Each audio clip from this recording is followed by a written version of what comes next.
A nice trivet will help to hold your cooking pot up out of the fire while you're cooking. Welcome back to Black Bear Forge, where I hope to educate, inspire, and spark the imagination of anyone interested in blacksmithing.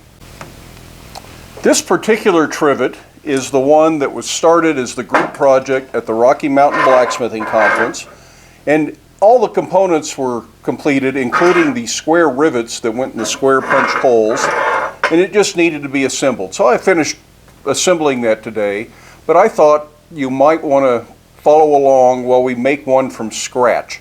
So I found a few other horseshoes, and today I've been working at welding up the ring from 2 horseshoes that will make the new trivet.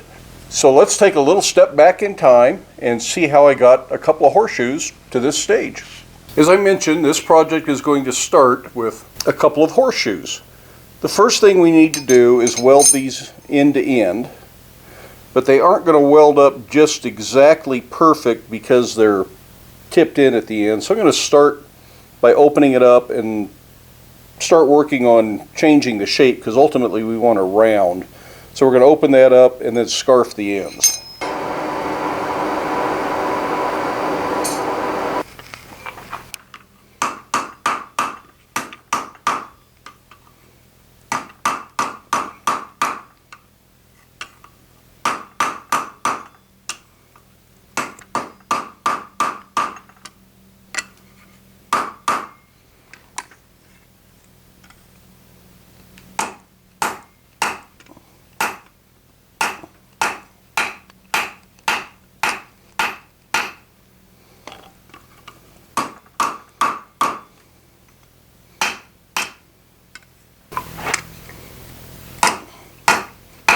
I'm doing the scarf the same on both ends. It's really just a matter of stepping it down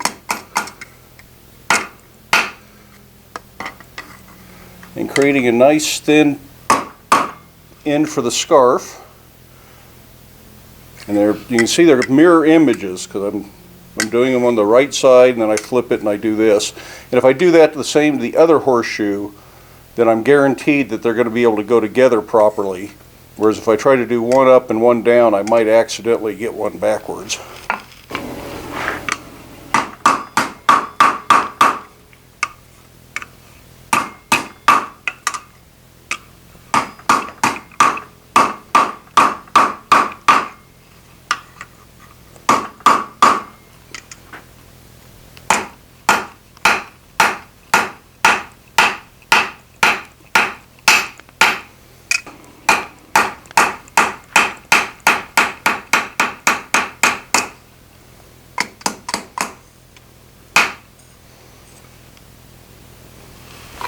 So what I have are 2 horseshoes that should be scarfed, and because of the way I did that, it doesn't matter if I bring them together this way or if this horseshoe is upside down. As long as the tops and the bottoms are the same, my scarves should go together just fine. And I'm not going to worry about the alignment on both sides to start with. I'm just going to pick one side, I'm going to get that weld, then I'll line the other side back up and get that weld. So this is one that is worth rehearsing a little bit, because you're going to have to line these up when you come out of the fire. So I put my hammer right where I usually want it, go to the fire, come out, slide the pieces together just far enough, drop that pair of tongs, and catch the weld. So that shouldn't be too bad to do. I only need to have the part that's going to weld in the fire. I don't need the other side up. And I've got the sides that I'll put up together, so I'll unfold them like this as I go to the anvil. So the first thing I want to do is get some flux on them. Of course, we want to flux these at a good orange heat. Doesn't take a whole lot, especially when you have access to the entire surface of the weld. Just a little right there on the scarf. And make sure you're doing the sides that are going to come together. You know, let's bring this up to welding heat. You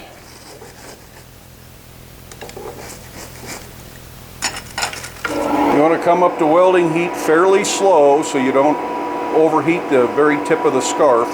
it also pays to push that through the fire just a little bit further so that the heel of the scarf is in the hottest part of the fire, not the tip of the scarf.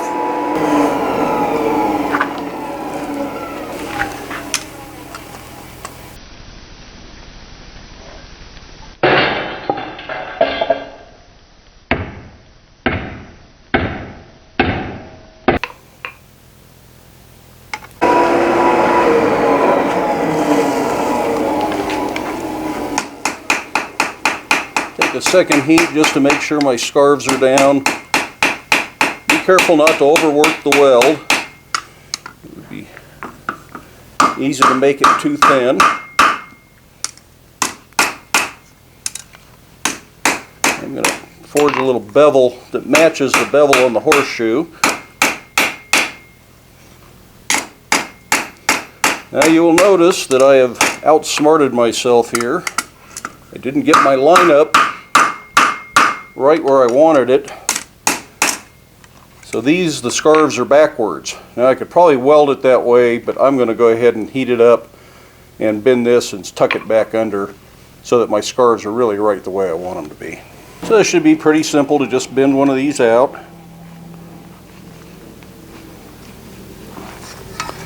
Far enough to go where you want it to.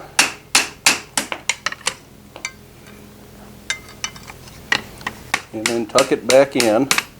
Now I want these to overlap a little bit further. I want the fat spot of the scarf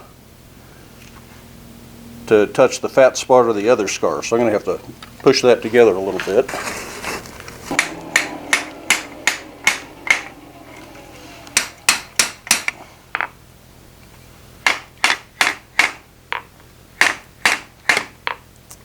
That's considerably better.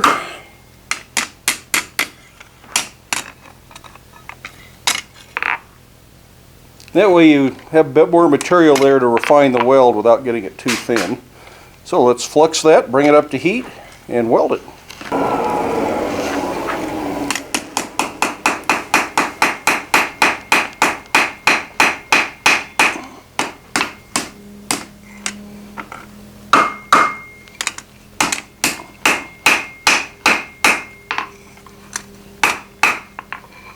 So those are nicely welded. I'm going to take another heat and try and refine this a little bit. I want to get rid of the fat spot where the weld is if I can.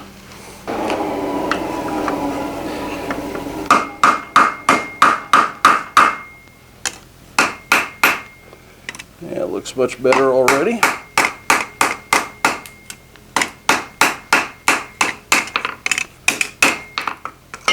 Unless you want an oval trivet,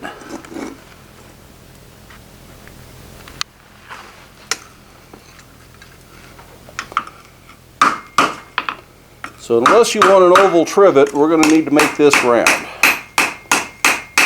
And I thought about rounding them up before I welded them, but I decided that I'd rather get the welds while they were kind of the same shape and then round it up as a second step. So let's get it as hot as we can all over.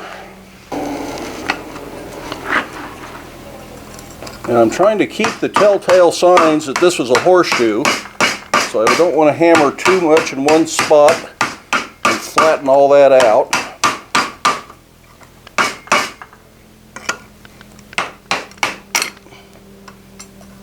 Just slowly working it over the horn. This may take several heats.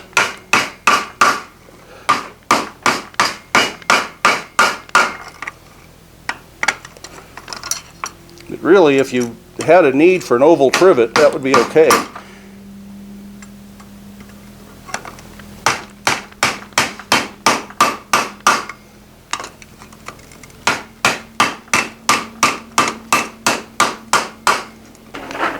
Another thing that would really help keep this from getting all smushed up is using a rawhide or a wooden mallet. That really helps. I've about exceeded what I can do with the horn. I could keep working it this way and I would eventually get it round, but there's another tool that is really helpful if you're lucky enough to have one. And that tool is a cone mandrel. These are cast iron, they're hollow on the inside. They come in a variety of sizes, heights, weights. This is a fairly small one, but it is ideal for my little shop. This is exactly the kind of thing a cone mandrel is made to do.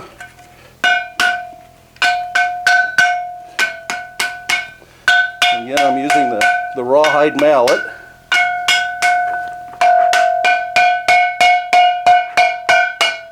But if you got any lumps you need to work out, you can certainly use a steel mallet over the cone mandrel.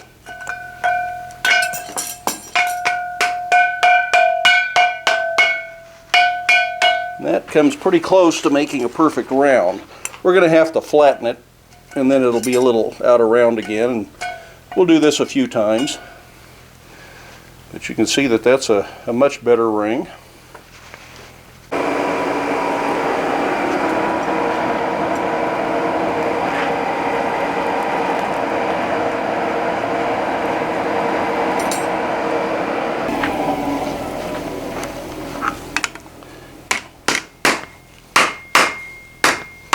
I'm still using the rawhide mallet so I don't leave any unnecessary hammer marks.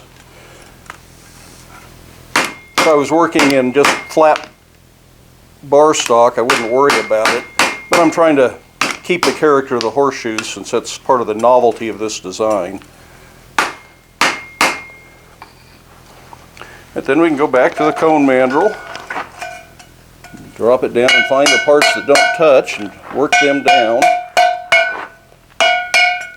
Now I've been working in the coal forge, and it's hard to get this entire ring hot simultaneously in the coal forge.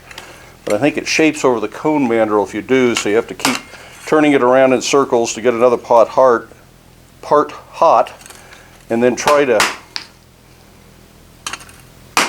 keep things hot. So you got to move it a little faster every time you cycle around as it starts to heat up. I think the ring is just about done. There's going to be a little bit of filing and cleaning up where the welds are. But otherwise, that is a horseshoe ring. Probably the ideal way to heat this would be in the gas forge. Once it's welded, I think the coal forge is better for doing these little short welds. But if you have a gas forge that this entire thing will fit into, I think that would be a much better way to heat the whole ring. It'd be more even. But since I was already in the coal forge, I thought I would just stick with it. And we have succeeded.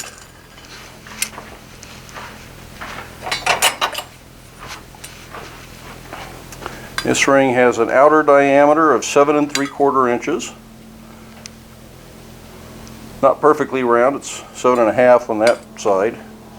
Pretty close though. And we're about 6 inches on the inside, depending on exactly where you measure it again. But pretty close to round. I think that's where I'm going to let this project rest for today. We will get back to it tomorrow and make the legs, and then probably a third video to assemble the whole thing and compare this to the one that was the group project back at the conference. So I hope you enjoyed this. I hope you found it useful. Give it a thumbs up if you can. If you haven't already, hit that subscribe button so you know when the new videos come out. But in the meantime, do get out to your shop, do make something, do challenge yourself and stretch your limits, but stay safe, wear your safety glasses, and we will see you for the next one.